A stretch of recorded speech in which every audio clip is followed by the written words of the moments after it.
Hi everybody, welcome to this week's ChannelTech VideoCast. I am your host, Charlene O'Hanlon with the VAR Guy, and I'm here as I am always with my co-host Diane Krakora, CEO of PartnerPath. Diane, how are you? I'm great, Charlene. How you doing?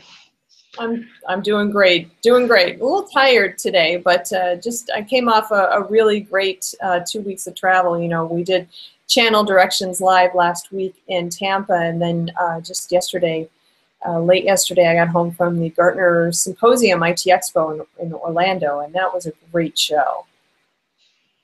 Yeah, some really good forward-looking shows that you had there. Yeah. Well, you know, it's interesting because they were completely two separate themed shows. You know, Channel Directions Live was about obviously the channel and the business of running a solution provider business, and then also the technology surrounding that. And then Gartner IT Expo and Symposium was a lot more kind of, you know, predictions, what the future of technology is going to be like, and what CIOs need to do now to prepare their companies to, you know, to be able to take advantage of those new technologies. And I mean, there was a thread running through both that certainly is applicable to the solution provider community, and I certainly got a lot out of both of them. And you know, I know last week we talked about the kind of the technology aspect of the conversations at Channel Directions Live, but you know, there was certainly a whole lot of business conversations taking place also. And you know, one of the things that you know, you can, I'm sure, shed a lot of light on is the conversation that I kept hearing about the importance of a decent marketing program for solution providers, and even having a market person or marketer on staff full time, and how you know, how critical that is now for a lot of solution providers to be able to grow their business. Yeah, it's a very different world for the buyer's journey these days, and we're really seeing that the solution providers need to understand that it is a market and digital marketing driven kind of demand generation activities these days. And it's even, you know, we're big proponents of HubSpot around here.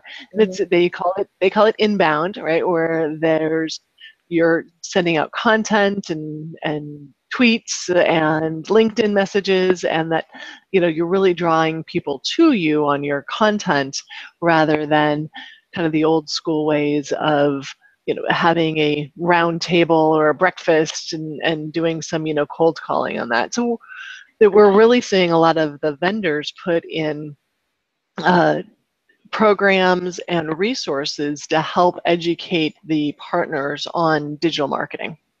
So, you know, one of the things that I'm kind of coming around to thinking is, when it comes to marketing for a lot of these small guys, obviously they don't have the budgets to hire somebody full time. But it seems to me that there are a lot of programs out there that they can utilize. I know that the major distributors have marketing programs, and a couple weeks ago we just talked about with Darren Bibby when he was on, you know, the super cool marketing programs that I guess Cisco actually has one, and then there are some others out there. But you know, is there a way that these guys, these smaller guys, can have an effective marketing program that's not going to take a lot of their effort and time and money that, you know, frankly, a lot of these guys just don't have?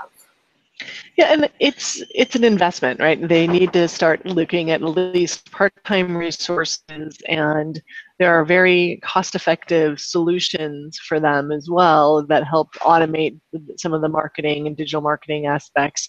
They can do it on some contractors, but it is definitely an investment. You wouldn't say, would any of those solution providers go without any sales guys, but they'll go without any marketers. So that, I mean, I think that's just a wrong ratio, and especially in today's world, the way the consumers like to buy, when they're really looking, you know, trying to get more information and get themselves more educated before they even have that conversation with a salesperson. You might be able to shed a salesperson for a marketer.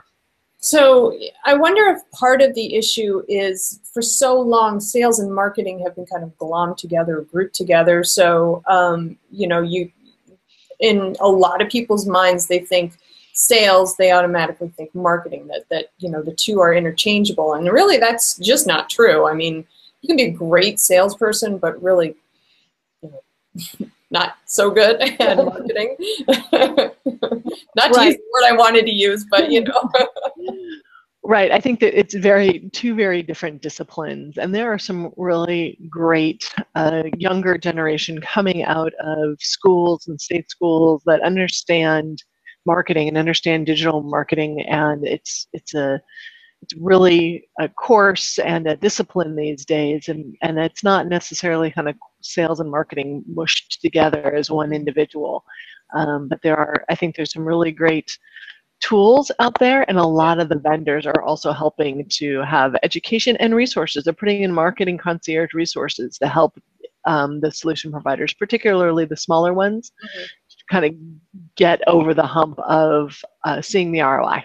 So it's interesting that you point out the smaller ones, because what I'm hearing is a lot of the marketing programs that are being offered by the vendor partners and the distributors and those, you know, pretty much anybody who offers these programs, they tend to actually focus more on marketing those marketing programs to the larger resellers and solution providers who maybe necessarily don't need to have that much help when it comes to marketing. And so sometimes what I heard is the smaller guys sometimes are really feeling like they're kind of being left out of the loop, and they can't take advantage of a lot of those resources because they're just not on the radar of a lot of their vendor partners or even distributor partners. Yeah, and it gets to be an interesting catch-22 that, I mean, there's micro partners, so those organizations that are under 10 people, or even under 5 people, right? Really small solution providers that may be awesomely specialized on a particular vertical that are never going to get that kind of mind share. You have to have enough momentum and some heft, even if it's in a particular vertical, to be able to get that awareness. But then there are certainly small businesses as solution providers, somewhere, you know, in the $5 to maybe $10 million range that could really grow with a lot of these efforts. And we've been seeing organizations like Cisco and SAP and NetApp really focus on those organizations that may have a part-time marketing person, or, you know, just looking at even a marketing specialist to see if they can help them adopt a kind of a new business model, particularly as we go into things like cloud and sales. Really, the driving the demand is kind of the biggest value that a solution provider can provide back to the vendor. So then if we've got these solution providers who really don't have a marketing program in place now, and they need to do something, maybe they have a website, but it's really kind of crummy looking. It's in need of an overhaul. It was created maybe 10 years ago, and so much has happened in website technology since then. What do you think is the most important thing that a solution provider can do to you know, in the marketing realm to help that person or that company grow its business? Well, certainly, I think that they need to come on to, technologies that are of this decade. I mean, WordPress is very affordable, right? Get a WordPress site. You know, being able to use LinkedIn a lot. I think we're seeing more and more use of kind of LinkedIn around businesses, around searching, and then very affordable solutions from HubSpot that are couple like $1,000 a month to help them nurture their contact lists and be able to write content. I think content is really going to be the salesperson of the future. Is like your content will speak for you in the marketplace. So I think anybody that creates content in the world, present company included, is going to really, that's going to be a big driver for how customers learn about technologies, solutions, and then also particular providers there.